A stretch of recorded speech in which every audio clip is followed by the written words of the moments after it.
Hey guys, in today's video you'll be checking out some of the best wire solders available in the market. We have combined them according to their quality, capacity, price, user satisfaction and ease of use. You can find out more info about them in the description box below. Make sure to subscribe to our channel and hit the bell icon below to be the first to know about any new videos. Ranking at number 6 we have Kester wire solder. The length is approximately between 380 to 400 feet or 115.8 to 121.9 meters per pound. It meets ASTM standard B32 and the requirements of the Safe Water Drinking Act. The high mobility and fast spreading action of this flux results in more reliable production line soldering. At number 5 we have AUSTOR wire solder. This solder is generally made from tin, copper, silver, bismuth, indium, zinc, antimony and other metals.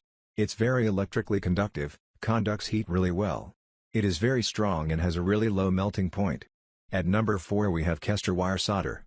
Kester 44 rosin flux is an activated rosin formula for use in flux-cored solder wire. Kester 44 rosin flux has virtually dominated the field of activated rosin core solders for well over 4 decades.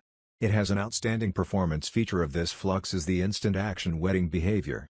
The high mobility and fast spreading action of this flux results in more reliable production line soldering. At number 3 we have oatey wire solder. It meets ASTM standard B32 and the requirements of the Safe Water Drinking Act. It is formulated for plumbing/potable water line applications. At number 2 we have Worthington wire solder. This solid wire solder is extruded and die drawn and considered the best where external flux is required. It is ideal for hand soldering. At number 1 we have Kester 443 wire solder. Kester 44 rosin flux has virtually dominated the field of activated rosin core solders for well over 4 decades. The high mobility and fast spreading action of this flux results in more reliable production line soldering. Now it's your turn. Let us know in the comment box below as this video helps you to find the best wire solders for your need.